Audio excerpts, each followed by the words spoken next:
भक्तिकाज साधा वया भक्तिकाज नाहीलाज दत्त ऐसियासी शरण जावे शिक्षिवेन वंचित विश्वपन केला करा विश्वपन केला करा जरा रक्षिले तुका मने साक्षाती तोम्याच्या तिरीला विठ्ठल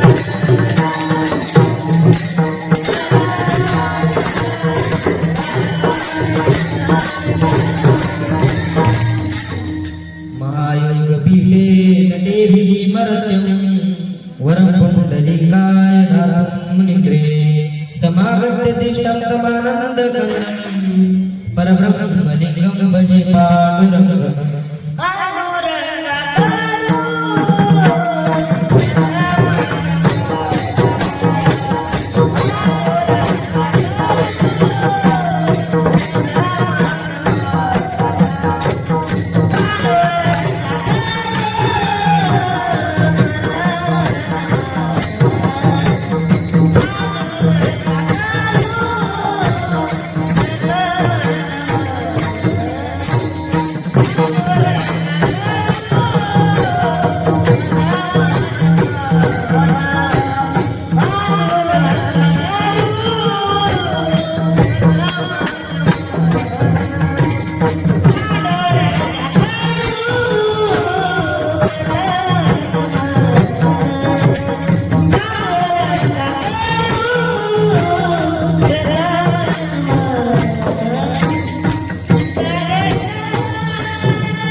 यांच्या कृपादाने कधीचा विस्तार बाबाजी सद्गुरुदास तुका अलंकापुरी पुण्यभूमी पवित्र तेथे नांदतो ज्ञान राजा सुपुत्र तया आटविता महापुण्य राशी नमस्कार माझा श्री सद्गुरु ज्ञानेश्वरासी ओम नमो ज्ञानेश्वराय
वसुते वसुतं देवं कंसचाणूरमर्दनं देवकी परमानंदं कृष्णं वंदे जगद्गुरु रायगडी मंदिरी वसे माझा राया रायगडी मंदिरी वसे माझा राया चरणासी अर्पितो जगमई काया जगदीश्वराची जोडली जाची ख्याती नमस्कार राजे मा छत्रपती शिवाजी महाराज की छत्रपती शिवाजी महाराज की धर्मवीर संभाजी महाराज की विठ्ठल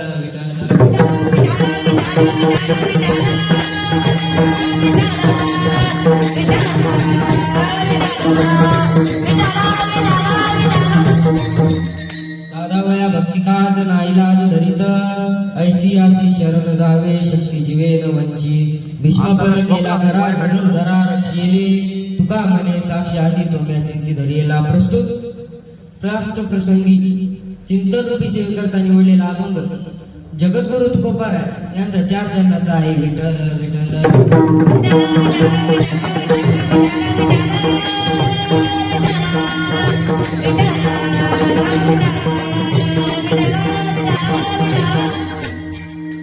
कीर्तनाला सुरुवात करण्यापूर्वी अल्पासा पर्याय द्यायचा म्हणजे तो असा की आज इंद्रायणीच्या तीरावर असलेली आपली नाथ ब्रह्म आध्यात्मिक वारकरी शिक्षण संस्था या शिक्षण संस्थेमध्ये एकादशी निमित्ताची माझी कीर्तन सेवा आज ज्यांनी खूप अशी सुंदर चाल म्हटली ते म्हणजे आमचे ज्ञानेश्वर महाराज जाधव आणि त्यांना साथ करणारे वेदांत महाराज फुके आणि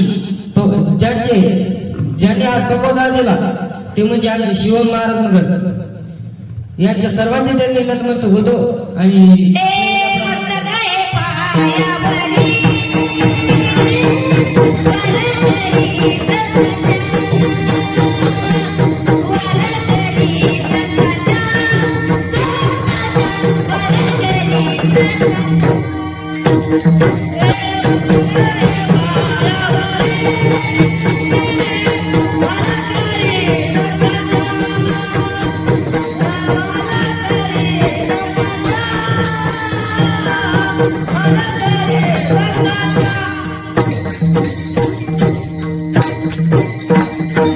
मस्तक हे पायावरी या वारकरी संतांच्या महाराज या अभंग जगद्गुरु तुकोबारायचा आहे जगद्गुरु तुकोबार आहे या अभंगात सांगतात की भगवंत भक्ताच्या कामात अजिबात हात धरत नाही महाराज अभंगाच्या प्रथम चरणात काय सांगतात साधा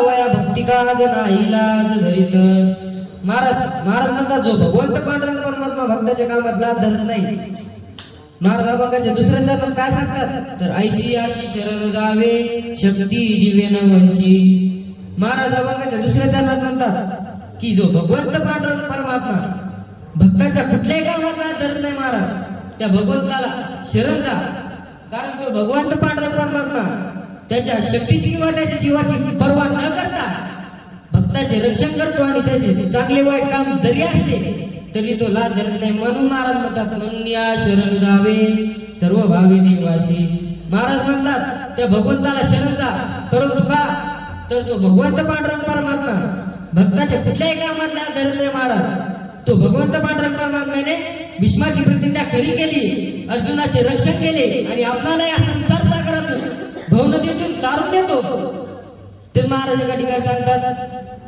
ब्रह्मादिका पार उल्लंघे समर्थ महाराज म्हणतात ब्रह्मादिवाल सुद्धा आहे संसार सिंधूतून तारून जाणे फार अवघड आहे आणि त्या भगवंत पांडुरंग परमात्माने आपणाला या संसार सागरातून भवनदीतून तारून नेले महाराज तो भगवंत पांडुरंग परमात्मा भक्ताच्या कामात कुठल्याही कामात लाज धरत नाही महाराज एक वेळेस गजेंद्र नावाचा हत्ती 100 हत्तीचं बळ असणारा गजेंद्र नावाचा हत्ती तो एक वेळेस त्याच्या कुटुंबासोबत एका तलावात आंघोळ करण्यासाठी जातो आंघोळ करण्यासाठी जाताना एका तो आंघोळ करता एका मगरीन त्याचा पाय धरला एका मगरीन पाय धरला त्याचे बाकीचं कुटुंब तलावाच्या बाहेर निघून गेलं आणि गजेंद्र हत्ती आवाज देतो तरी सुद्धा कोणी ऐकत नव्हतं महाराज तरी 1-2 दिवस निघून गेले महाराज कोणी येईना म्हणून त्या गजेंद्र हत्तीने तलावातून एक कमळवरी फेकले आणि म्हणाला या जगाचा जो पण मालक असेल तो आता लगेच मला वाचवेल. मग श्रीकृष्ण पांडुरंग परमात्मा, भगवंत पांडुरंग परमात्मा लगेच दाटा बसलेले उठले आणि अशा अतिवेगाने निघाले महाराज. त्या ठिकाणी गरुडाचा वेग कमी पडला. महाराज भगवंत पांडुरंग परमात्मा खाली आले आणि त्या तलावात हात धुतला आणि त्या गजेंद्र नावाच्या हत्तीचा प्राण वाचवला महाराज. म्हणून महाराज म्हणतात भक्ताच्या कुठल्याही कामाचा धरत नाही. गजेंद्र नावाच्या हत्तीचा प्राण वाचवला महाराज म्हणतात भक्ताच्या कुठल्याही कामात तो भगवंत पांडुरंग परमात्मा लाच धरत नाही महाराज. तर आपल्याला या संसार सागरातून भावनातून तारून देते, कारण तो भगवंत पांडुरंग परमात्मा करुणावंत आहे, दयावंत आहे. तो त्याच्या शक्तीची किंवा त्याच्या जीवाची पर्वा न करता आपल्या भक्ताचे रक्षण करतो महाराज. आणि तर महाराज म्हणतात ऐशी असेल तर कैशी असेल तर भीष्माची प्रतिज्ञा खरू करतो, अर्जुनाचे संकट निवारण करतो, रक्षण करतो. महाराज अभंगाचे तिसरे चरण सांगतात की ऐशी अशी शरण जावे शक्ती जीवे न उंची. महाराज म्हणतात त्या भीष्माची प्रतिज्ञा केली आणि अर्जुनाचे संकट निवारण केले. महाराज अभंगाचे तिसरे चरण काय सांगतात तर भीष्मापणे केला कारण धनुर्धर रक्षी येणे. महाराज तुकाराम महाराज म्हणतात त्या भगवंताला मी माझे चित्त धरले आहे. महाराज म्हणतात अभंगाच्या शेवटच्या चरणात की तुका म्हणे साक्षी हाती तू महा चिंती धरिला. महाराज आता हा झाला अभंगाचा सरळ सरळ भाव म्हणजे धावता भावार्थ विठ्ठल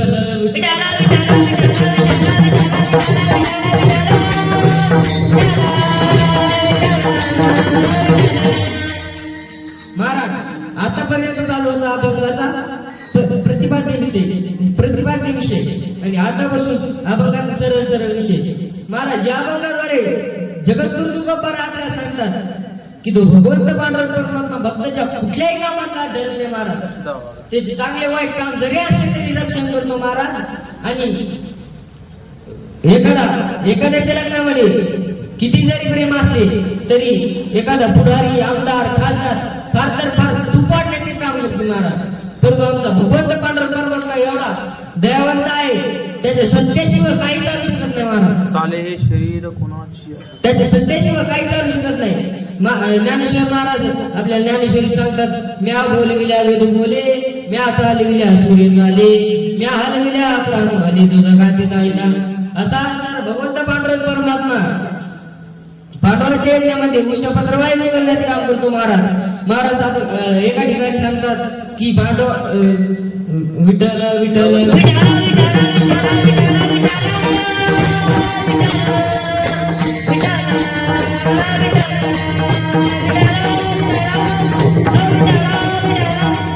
भाविकाची काज अंगे देव घरी काळी धर्माघरी उचिष्टते. त्या भगवंताने भक्ताच्या पांडवांच्या यज्ञामध्ये उष्टी पत्रवाळी काढण्याचे काम केले महाराज. महाराज म्हणतात की भाविकाची काज अंगी देव घरी काळी धर्माघरी उचिष्टते. त्या भक्ताच्या कुठल्याही कामात धरत नाही महाराज. भगवंताने अर्जुनाची घोडी धुतली, खरारा केला आणि सारथी केले महाराज.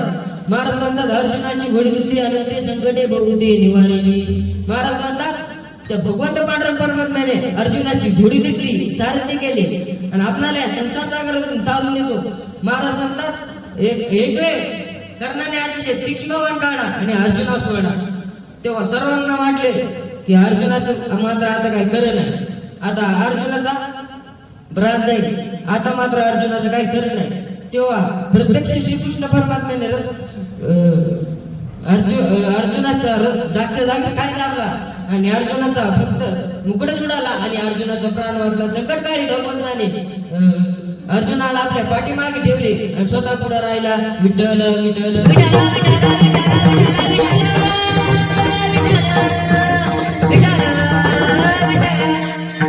महाराज एका ठिकाणी सांगतात पायी तू पाठीशी घातला आपण पुढा राहिला.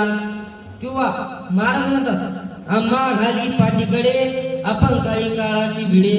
महाराज म्हणतात जो भगवंत पांडुरंग परमात्मा भक्ताच्या कुठल्याही कामातला धरत नाही महाराज. महाराज एका ठिकाणी सांगतात की एक वेळ चोकोबाच्या बायकोचे पोट दुखू लागले तेव्हा ते म्हणाले अहो ऐकलं का माझ्या पोटात कळा येतात तेव्हा तुम्ही तुमच्या बहिणीला जाऊन घेऊन येता का. तेव्हा चोकोबा महाराज म्हणाले हो मी लगेच जाऊन घेऊन येतो. मग चोकोबा महाराज रस्त्याने जात असताना मग ते एका झाडाखाली भगवंता पांडुरंग परमात्म्याच्या नामचिंतनात एकदम मग्न झाले, इतके मग्न झाले की महाराज आठवणच राहिली नाही. तेच महाराज एका ठिकाणी सांगतात, आठव गेला भाव झाला असे पांडुरंग. मग आठवण राहिली नाही महाराज, प्रत्येक आठवण राहिली नाही. मग भगवंत पांडुरंग परमात्म्याला वाटले, अरे आपला भक्त भजनात रमून गेलेला आहे आणि त्याची बायको संकटात आहे, आपण गेले पाहिजे. मग भगवंत पांडुरंग परमात्म्याने फाटकी तुटकी साडी घातली आणि कपाळाला गोल मोठा कुंकवाचा टिळा लावून पायातील चपलाला चिरगुटे गुंडाळून म्हणतात, रुक्मिणी अगे रुक्मिणी की दिसते का चोकोबाची बहीण. रुक्मिणी माता म्हणतात, अगदी सुंदर. महाराज एका ठिकाणी सांगतात, नटतो येण्याची नटावा. महाराज म्हणतात, मग भगवंत पांडुरंग परमात्मा विठ्ठल विठ्ठल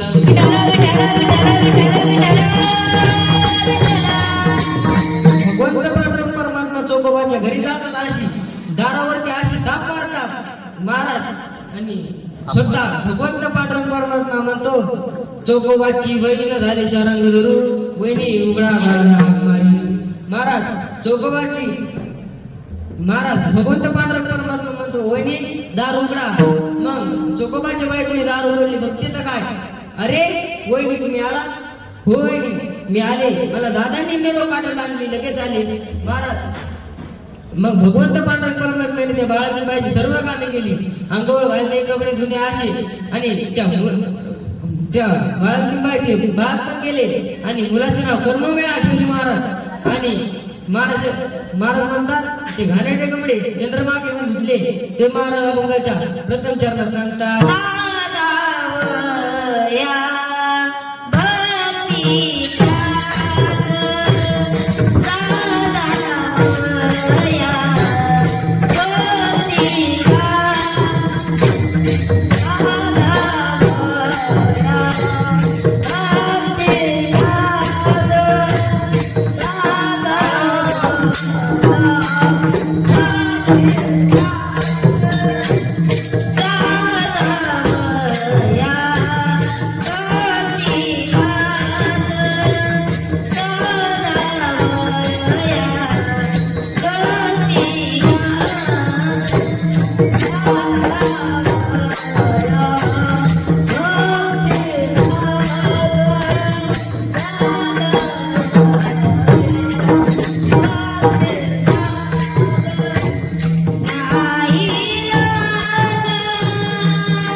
महाराज म्हणतात, तो भगवंत पांडुरंग परमात्मा भक्ताच्या कुठल्याही कामातला धरत नाही.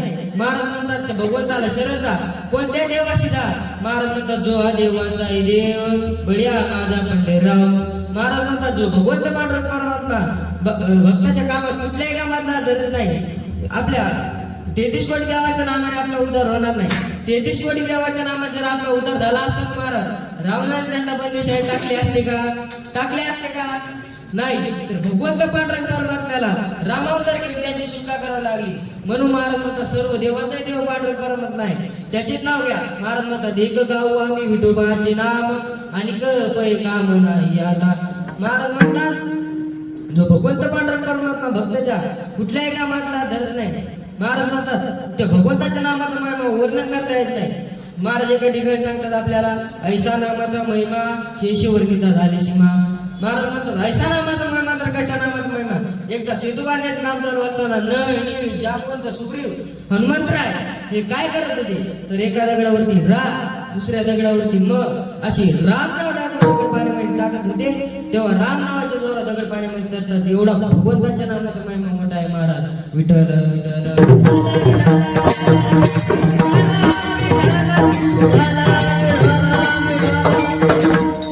भगवंताने राक्षसाला मुक्ती दिली आणि वानरांचा उद्धार केला. तर ते का, तर एक वेळेस रामचंद्र प्रभू एका दगडावरती राम नाव लागून ते दगड पाण्यामध्ये टाकतात, तेव्हा तो दगड बुडतो आणि दुसरा टाकला दुसराही बुडतो, तिसराही बुडतो. आणि आता माणसाला अपमान झाल्याचा सहन होत नाही, महाराज अपमान झाल्याचा सहन होत नाही. मग एक उदाहरणार्थ एक माणूस मोटरसायकल येऊन पळला तर तू पहिले हे बघत का त्याला किती लागले, तू पहिले हे बघते की कोणी आपल्याला पाहिले का तू बघतो. मग अशीच रामचंद्र प्रभूला पण अशीच वाटली. तेव्हा रामचंद्र प्रभूने मागे वळून पाहिले तर जोडून या कर उभा सन्मुख जमोर. पाठीमागे महाराज हनुमंतराय हात जोडून उभे होते. महाराज रामचंद्र प्रभू म्हणाले, हनुमंतराय तुम्ही केव्हा आले? तेव्हा हनुमंतराय म्हणाले, प्रभू मी पहिल्या दगडावर आलो. असे ऐकून रामचंद्र प्रभू आईस्क्रीम सारखे असे थंडगार झाले. महाराज रामचंद्र प्रभू म्हणाले, हनुमंतराय तुम्ही जावा रामनाव लागून दगड पाण्यामध्ये टाकता, तेव्हा दगड तरतो आणि मी टाकल्यावर कसं काय बोलतो? मग हनुमंतराय म्हणाले, प्रभू तुमच्या नामाचा महिमा तुम्हाला नाही कळणार, तुझ्या नामाचा महिमा तुझं न कळे मेघश्यामा. हनुमंतराय म्हणतात की प्रभू तुमच्या नामाचा महिमा तुम्हाला नाही कळणार. महाराज पुष्पदत्त महिमांमध्ये सांगतात की भला मोठा श्रीसागर मयूर मंदार पर्वत काढून शाई गेली आणि कल्पवृक्षाची झाडाची भाटी तोडून देखणी गेली. स्वतः सरस्वती माता जरी बसल्या ना तरी भगवंताच्या नामाचा महिमा वर्णन करता येत नाही. महाराज एवढा मोठा भगवंताच्या नामाचा महिमा आहे. महाराज कल्पवृक्षाचे झाड का तुम्हाला सामान्य वाटले का? महाराज जे इच्छा करून ते कल्पवृक्ष होता. मग जे इच्छा करीत होतं ते कल्पवृक्ष देत होतं. मग एक वेळेस एक मनुष्य कल्पवृक्षाच्या झाडाखाली सरपणाची मुळी घेऊन आला. उन्हाळ्याचे दिवस होते. मग त्याला ताण लागली. तो म्हणाला, वा काय थंडगार सावली, या ठिकाणी जर थंडगार पाणी प्यायला असते बरे झाले असते. लगेच त्या ठिकाणी वाया टाकलेल्या चांदीच्या तांब्यात थंडगार असे पाणी त्याला प्राप्त झाले. मग तो पाणी पिऊन म्हणतो की या ठिकाणी जर जेवायला भोजन असते बरे झाले असते. लगेच त्या ठिकाणी 5 पप्पाला ताट मारत त्या समोर आलं. मग तो जेवण केल्यानंतर म्हणतो, अरे जेवण झालं, आता झोपायला एखादे पोते असते बरे झाले असते. की जेवण झालं कोणाला झोपच येत राहते. महाराज जेवण झालं मग झोपायला एखादे पोटे आले असते ते म्हणला असं म्हणला की लगेच त्या ठिकाणी पोटगादी तयार झाली. महाराज पोटगादी तयार झाली. त्याला वाटलं अरे आपण तर जेव मागतो ते मिळायला. मग इथं भूतभीत तर नसेल ना. मग लगेच त्या ठिकाणी महाराज भूत आलं. तू म्हणते बाप्पा भूतलेच खतरनाक दिसतं नाही, भूत मला खाणार तर नाही ना. भूतात त्याला महाराज पेड सारखीच खाऊन टाकली. सांगण्याचे तात्पर्य त्याने जर त्या ठिकाणी भगवंत पांडुरंग परमात्म्याची मागणी केली असती तर त्याला स्वतः प्रत्यक्ष पांडुरंग परमात्मा भेटायला आले असते.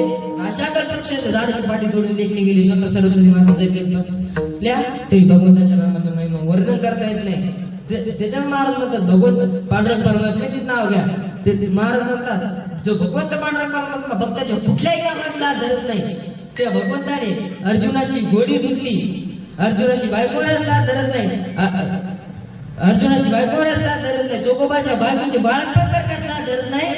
महाराज त्या भगवंताला शरण जा तर ते महाराज गंगाच्या दुसऱ्या चरणात सांगतात, ऐसा नामचा महिमा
शरण आवे शक्ती जीवे नवंची. महाराज तो भगवंत पांडुरंग परमात्मा भक्ताच्या कुठल्याही कामातला धरत नाही, तर त्या भगवंताला शरण जा. कारण तो भगवंत पांडुरंग परमात्मा त्याच्या जीवाची त्याच्या शक्तीची पर्वा न करता आणि त्या भक्ताचे चांगले वाईट काम जरी असले तरी तो भगवंत ला धरत नाही. महाराज मी तुम्हाला एक सांगतो की एक वेळेस दुर्योधन युद्धाच्या मदतीसाठी द्वारकेला गेला आणि त्याने श्रीकृष्ण परमात्मा झोपलेले पाहून तो त्याच्या उशापाशी जाऊन बसला. थोड्या वेळानंतर महाराज तिथं अर्जुन आला आणि अर्जुनाने श्रीकृष्ण परमात्म्याला झोपलेले पाहून तो त्याच्या पायामध्ये जाऊन बसला. थोड्या वेळानंतर श्रीकृष्ण परमात्मा उठले आणि म्हणाले, अर्जुना तुला काय पाहिजे? तेव्हा दुर्योधन म्हणाला, देवा मी अर्जुनाच्या अगोदर आलेलो आहे आणि अर्जुन माझ्या नंतर आलेला आहे. मग देव म्हणाले, असू दे, तू माग असल्यामुळे दिसला नाही. मग श्रीकृष्ण परमात्मा म्हणाले, दुर्योधना तुला काय पाहिजे? मी पाहिजे का सैन्य पाहिजे? मी पाहिजे असेल तर मी युद्धात सारथे करणार नाही. सैन्य पाहिजे असेल तर सैन्याने. मी पाहिजे असेल मी युद्धात सारथे करणार नाही. मी आता शस्त्र घेणार नाही. तर दुर्योधनाला वाटले देव जर काय करणार नाही याचा काय उपयोग. मग दुर्योधनाने सैन्य मागितलं. दुर्योधनाने सैन्य घेतलं आणि विठ्ठल विठ्ठल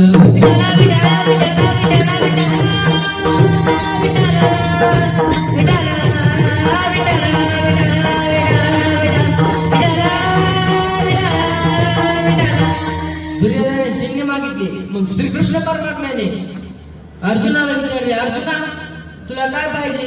मग अर्जुन म्हणाला, देवा मला काय नको, मला फक्त तू पाहिजे. जो मज व्हावा वेळोवेळी व्हावा पांडुरंग. महाराज श्रीकृष्ण परमात्मा म्हणाले, अर्जुना पण मी तू युद्धात सारथे करणार नाही. फार तर फार मी तिच्या 4 गोष्टी सांगेन, याच्या पलीकडे काही करणार नाही. मग अर्जुन म्हणाला, देवा मला सर्व अटी मान्य येतात. मग दुसऱ्या दिवशी युद्धाला सुरुवात झाली. पांडवाची एकही मेली नाही आणि कौरवाची सैन्य मरू लागले. महाराज तेव्हा दुर्योधनाला राग आला. दुर्योधन म्हणाला, पितामहा तुम्ही फक्त अन्न आमचे खाता आणि संरक्षण त्या पांडवाचे करता. भीष्माचार्यांना राग आला आणि भीष्माचार्य म्हणाले, दुर्योधना मी उद्या निष्पांडव कृती करेन. निष्पांडव कृती म्हणजे महाराज लय मोठा यज्ञ आहे बरं. मग भीष्माचार्य म्हणाले, देवा भीष्माचार्य म्हणाले मी उद्या निष्पांडव कृती करेन.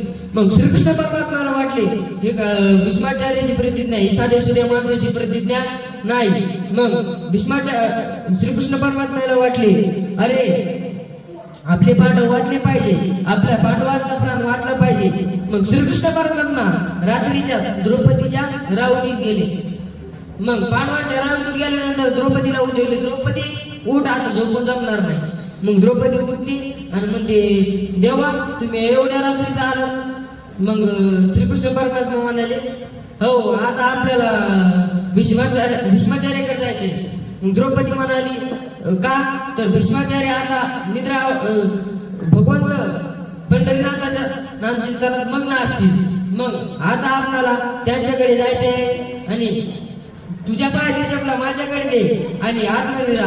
मध्ये गेल्यानंतर त्या संतांचे दर्शन घे. दर्शन घेताना बांगड्यांचा आवाज कर. म्हणजे ते जर म्हणाले ना, तू एवढ्या रात्री एकटी कशी काय आली, तू म्हणायचं मी एकटी नाही, माझ्या बरोबर माझं जोड्या राहणे हुज्जन नावाचा नोकर आहे. मग कारण आणि दर्शन घेताना बांगड्याचा आवाज का करायचा? तर निद्रा अवस्थेमध्ये 3 आवाज जिवंत असतात. पहिला आवाज म्हणजे बांगडी वाजली की माणूस जागा होतो. दुसरा आवाज म्हणजे एक रुपयाचा ठोकळा खाली पाडला की माणसं लगेच जाग येते. कोणी चोर घेत घुसला का काय, मग माणसं लगेच जाग येते. मग तिसरा आवाज कपबशीचा आवाज. कपबशीचा आवाज देखील तसाच आहे. कपबशी वाजली की घरात चोरलं का नाही काय नाही ते बघण्यासाठी लगेच माणूस जागा होतो. असो विनोदाचा भाग सोडून द्या. विठ्ठल विठ्ठल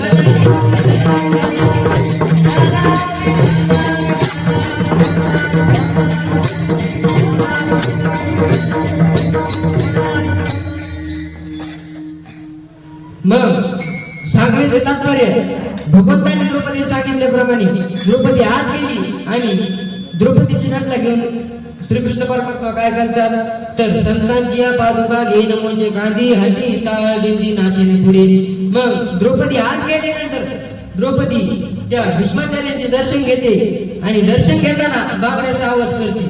मग बांगडी वाजली बांगडी वाजली आवाज झाला आणि आशीर्वाद दिला. अष्टपुत्र सौभाग्य हो. मग द्रौपदी म्हणते महाराज हे आशीर्वाद ह्या जन्मीचा की पुढच्या जन्मीचा. मग द्रौपदी म्हणाली पिता. मग भीष्माचार्य म्हणाले तू कोण. मग द्रौपदी म्हणाली पितामहा मी द्रौपदी आहे. मग भीष्माचार्य म्हणाले तू एवढ्या एकटीच का आली. मग द्रौपदी म्हणते की मी एकटी नाही माझ्या बरोबर माझा जोड्याराठी विजय नावाचा नौकर आहे. मग भीष्माचार्य म्हणतात की काय तुझ्या बरोबर तुझा जोड्याराठी हुजा नावाचा नौकर आहे. मग चल मला जातो. मग द्रौपदी पुढे भीष्माचार्य मागे बरोबर बाहेर येऊन बघतात तर काय तर श्रीकृष्ण परमात्मा जगाचा जनिता भगवंत श्रीकृष्ण परमात्मा वसुदेव सुतम कंस जानूरमर्दनम देवकी परमानंदम कृष्णं वंदे जगद्गुरु असा असणारा श्रीकृष्ण परमात्मा जगाचा जनिता पाठीवरती घोंगडी उभे राहिले होते. मग भीष्माचार्य श्रीकृष्ण परमात्म्याची अशी घोंगडी जोरात खाली ओढतात तेव्हा द्रौपदीचे झंडा खाली पडतात आणि विठ्ठल विठ्ठल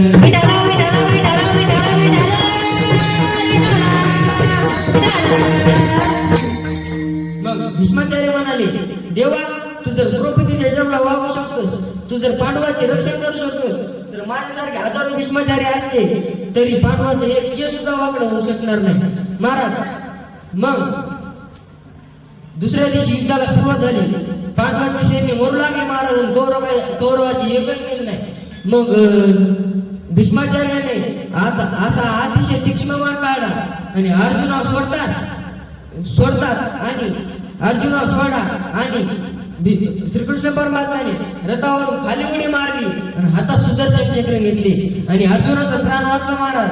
मग श्रीकृष्ण परमात्मा म्हणाले भीष्माचार्य मला फक्त तुमचे शब्द खरे करायचे होते. महाराज भंगाच्या तिसऱ्या चरणात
महाराज एका राजाची पोटदुखा असताना त्या राजाने शिपायांना बोलून घेतले आणि आज्ञा केली की वैद्यांना बोलून आणा. की शिपायांनी वैद्याला बोलून आणले आणि वैद्याने औषधासाठी जिवंत कावळा आणण्यास सांगितला. मग शिपाई निघाले जिवंत कावळा आणण्यासाठी. की ते जिवंत कावळा काय असं पाण्यातली माशी आहे का रस्त्यावरला काय कुत्र गित्र आहे का काय की लगेच आवाज हात घेतला की भेटत ते. मग जंगलात सापडी सापडी सापडी सापडी निघाले. मग त्याला एक आंधळा आंघोळ करताना दिसला महाराज. आंधळा आंघोळ करताना दिसला. आंधळ्याने वरी हात केला टाळी वाजली. महाराज त्याच्या हातामध्ये जिवंत कावळा सापडला. मग ते जिवंत कावळा दिसला. मग त्या शिपायांना. मग शिपाई त्या आंधळ्याकडे गेले आणि आंधळ्याला म्हणाले अरे आंधळ्या तुझा कावळा आम्हाला देतो का. मग आंधळा म्हणाला माझा कावळा का तुम्हाला फुकटाचा वाटला काय. आता इतकी मेहनत केली म्हणून पकडून आणला मी. मग तो म्हणाला तुझा कावळा आम्हाला 5,000 देतो का. त्या आंधळ्याने विचार केला अरे आपण दिवसभर मंदिरामध्ये किती टाळ्या वाजत बसलो किती जरी हे केली बसलो तरी आपल्याला 5 रुपये सुद्धा भेटत नाही. 5 रुपये मग 5,000 कुठं. मग ते म्हणला नाही जमणार. मग शिपाई म्हणाले 5 लाखापर्यंत देतो का. तो म्हणाला नाही जमणार. तो शिपाई म्हणाले 10 लाखापर्यंत तरी देतो का. मग ते आंधळा म्हणाला 5,000पासून 5 लाखापर्यंत 5 लाखापासून 10 लाखापर्यंत कावळा द्यायला हरकत नाही. त्याने कावळा देण्यासाठी असा हात पुढे केला आणि त्याच्या हातातून कावळा उडून गेला. आता कावळा उडून गेला. मग शिपाई म्हणाले आले तुझा कावळा तर आम्हाला मिळत नाही ना रे. मग आता तो म्हणाला की 5 मिनिटं थांबा मी लगेच कावळा आणतो लगेच लगेच लगेच लगेच कावळा आणून देतो. मग आता तुम्ही मला सांगा महाराज तो दिवसभर जरी टाळ्यावर बसला त्याला कावळा सापडन का नाही. मग तुम्ही मला सांगा आता द्या तो दिवसभर टाळ्यावर बसला त्याला कावळा सापडन का. मग तो महाराज एका ठिकाणी सांगतात पावला देह कागड आले नावे न गोडो पाय घडो आले. महाराज मी तुम्हाला अजून एक दृष्टांत सांगतो की तो असा की एका मुलाला अशी माळ घालायची होती. बरं अशा गळ्यातल्या माळ असतात का आहे का सांगा आहे का कोणा बरं अशी एक माळ घालायची होती. माळ घालायची होती त्याच्या आईने नेली त्याला माळ घालायला. आता ते लय हुशार होते ना त्याला माळीची किंमत माहित होती ना. मग ते माळ आणायला गेले त्याला अशी तुळशी अशी ठोकर माळ टाकली. ठोकर माळ टाकली म्हणल्यावर माळ बघितली ना म्हणलं वापरली मोठी ना लहान सहान नाही मग लहान दाखवायला म्हणले ते पुढच्या दुकानावर किती लहान पैसे भेटत. मग त्यानं पुढच्या दुकानावर गेलं. त्यानं अशी जशी बारीक महिन्याची माळ टाकली. ती बाजूला हलकट होती ना तिला वाटलं की कशाला जर घ्यायची आज माळ इतकी नग माळ इतकी काय पोरग सोपा जागा खाली. मग माळ नाही म्हणली एवढी जर ते म्हणला तुम्हाला अजून एक माळ दाखवतो. मग त्यानं दाखवली आपल्यासारखी आता गळ्यात आहे तेवढी बारीक बारीक म्हणजे माळ तेवढी माळ दाखवली. किती लागत बघा ती पण आवडत झाली तिला. ती आवडत झाली म्हणाली. ती म्हणाली अजून बारीक दाखवणे ना ती दाखवली गव्हाची माळ. गव्हाची माहिती भाकर ते गव्हाची माळ दाखली तिला ते आवडत झालं. मग गव्हाची माळ दाखली. मग तिथं ती म्हणला नगच आपले नगच दुसरी एखादी दाखवा. ती म्हणली दुसरी पण नाही ना आता काय करावं. मग दुसरी त्यानं दाखली ज्वारीची माळ. ज्वारीची एवढी असते ज्वारीची माळ दाखली. ज्वारीची माळ दाखली. ती म्हणाला ही पण आवडत झाली राव आता काय करावं जाऊ द्या म्हणलं जाऊ द्या. तो म्हणाला आता असं काही दुसरी माळ भेटत नाही तुम्हाला घ्यायची तर तुमची तिकडे घाला माळ चला विठ्ठल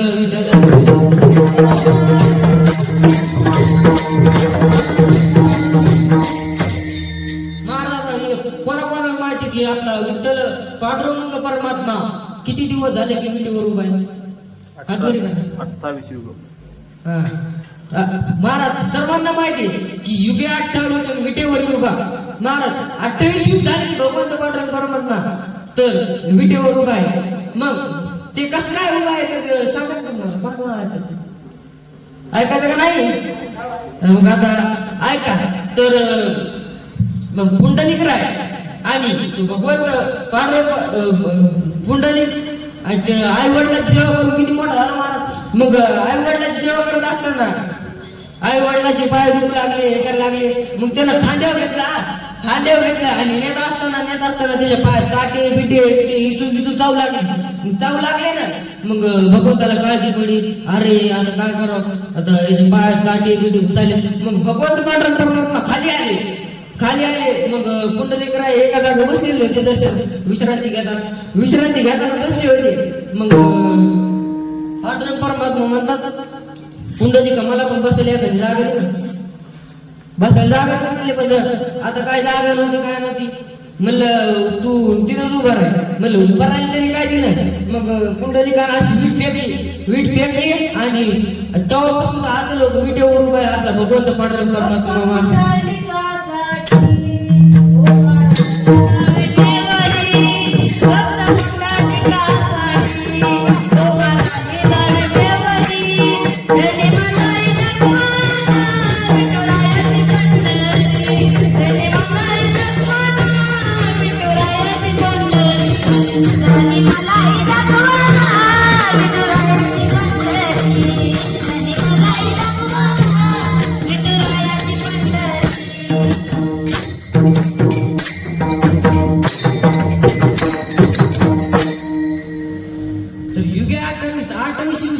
भगवंत पांडुरंग परमात्म्याला द्या तेव्हापासून अजून विटेवर उभा आहे महाराज. आणि विटेवरून अजून सुद्धा खाली उतरला नाही. तर महाराज तुम्हाला एक सांगतो की आम्ही असं का कीर्तनाला जाऊ लागलो ना, कीर्तनाला गेलो तर आणि तिथं आमच्या एक गायनाचार्य होते, आपले ज्ञानेश्वर महाराज सारखे गायनाचार्य होते. त्याला काय झालं, लग्नीला आले त्याला म्हणलं, तिथले पोर लगेच आगा होते ना. म्हणलं काय करा ते पोर म्हणले काय झालं, हिला वाटते लगेच आली का नाही, आता बघावं लागत. मग ते पोरगा आलं ना आमच्यापाशी आलं. ज्ञानेश्वर महाराजांवरती ज्ञानेश्वर महाराज ते दुसरे महाराजाकडे गेलं. ते कोणते तरी नाव आठवण झालं. त्या महाराजाकडे गेलं आणि म्हणतंय चला तुम्हाला एक जागा दाखवतो म्हणतंय. ते नेलं तिकडं. त्याला कुठे नेलं तर ते पुढे मोळ होतं बघ, मोळ माहिती कोणा मला, मोळाच्या माशाचं. मग तिथं काय केलं, त्याला नेलं आणि त्याला लग्न करायला लावली. त्याला मोळ उठलं, त्याला अंगाला चावलं, कुठं चावलं सांगता येत नाही. महाराज विठ्ठल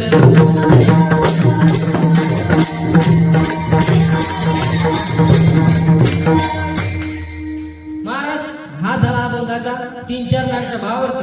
आता सर्वांनी हातवरी करा हातवरी करा. महाराज खाली आता सगळ्या वाटणारे खाली गेला त्याला पैसे पैसे आले. बरं जाऊ द्या, हातवरी करा. सर्वांनी मुखाने ना म्हणा, हातात काय वाटलीच पाहिजे. विठोबा रखुमाई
जो भगवंत पांडुरंग परमात्मा भक्ताच्या कुठल्याही कामाचा धरत नाही महाराज.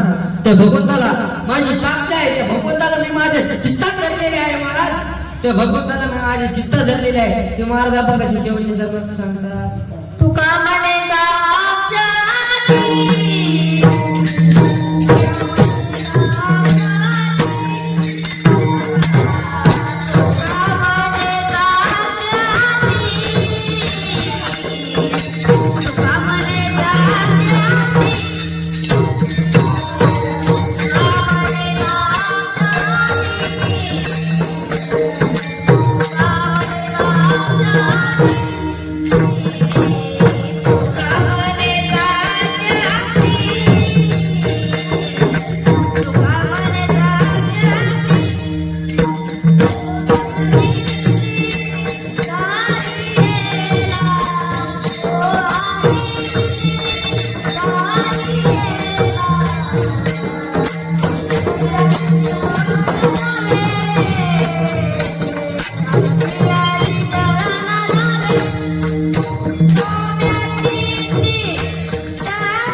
शक्ती तुका म्हणे साक्षी हाती तो म्या चित्ती धरी याला आणि ऐशी अशी शरण जावे शक्तीची विनवची.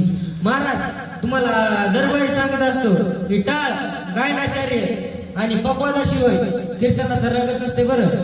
आणि महाराज तुम्हाला जाता जाता अजून दुसऱ्या सांगतो की एका गावात नाही का एक जोडपा राहत होता.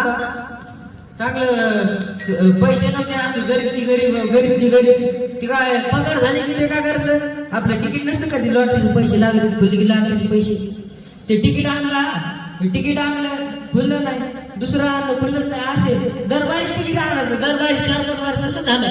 मग खुले नाही एका बारीस काय झालं त्याला खुललं नाही लॉटरी तिकीट खुललं तर तू म्हणताय आता इकडे जाऊ मग त्यानं कपडे घेतले बायकोला रागिने बिगिने चट केला निघाले. मग आपल्या इकडे आहे माळावरची देवी कोणाला माहिती करा आपल्या इकडे आहे माळावरची देवी तिकडे द्यायला वाटलं की आता गाडी चढती आरामशीर आपली कार मस्त थारकी मस्त नेऊ लागली गाडी चढती वाटतं आरामशीर त्याला काय गाडी चढवून झाली ना ते म्हणले खाली काही माणसं असते तर ते म्हणले वरी गाडी तुम्ही नेऊ शकत नाही तुम्ही गाडी काय करा नेऊ शकत नाही. मग ते म्हणले धर पैसे 1000 रुपये दिले जर म्हणलं जाऊ दे आम्हाला हट म्हणलं. मग ते निघाले तसेच गाडी घेऊन वरी गेले तिथं देवाला थांबली गाडी थांबले मग दर्शन केले बारीक लागले दर्शन घेतलं. मग आले गाडी घेऊन मग वापस निघायचं बघायला गाडी सुरू झाली पण थांबायचं नावच घेऊन कसं काय थांबायला गेली तर इतका मोठा उतारला आमची लांब मस्त पैकी. मग थांबायचं नावच घेणे गेलती ना मग त्याला काय वाटलं आता ब्रेक दबन झालं हे वैर झालं काय करावं मग ते ब्रेक दाबायले दबनच झालं. मग त्याची बायको कानफडी देते जोराला पाणी टाकती कानफडी देते आणि म्हणते पहिले झोपेतून उठा मग ब्रेक दाबन विठ्ठल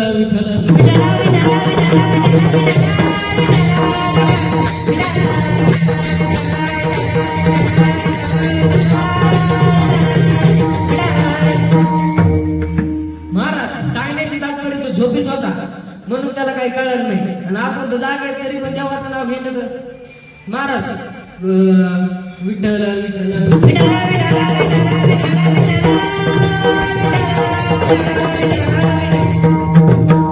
जाता एवढंच सांगतो की गोमाती सेवा करा आई वडिलांची सेवा करा. आणि महाराज कोणी आईला आपल्या जेवायच्या आधी ताट घेतात बघितले आपण जेवायच्या आधी कोणी आईला ताट घेतात बघितलं कोणीच नाही बघितलं ना. आपण जेवण झाल्यानंतर आई आपल्या ताट घेते का नाही. मग आपण कवा आपल्याला आई गेला का शाळा मुला गेला का रे शाळा आपण कवा विचारले का जेवलं का पप्पा जेवलं का विचारले का कधी विचारले तर मग आपण विचारत जा म्हणजे आई वडिलांची जाणीव ठेवा आई वडील किती कष्ट करते याची जाणीव ठेवा महाराज एवढं सांगतो आणि आपल्या शिवेला पूर्ण देतो. ज्ञानेश्वर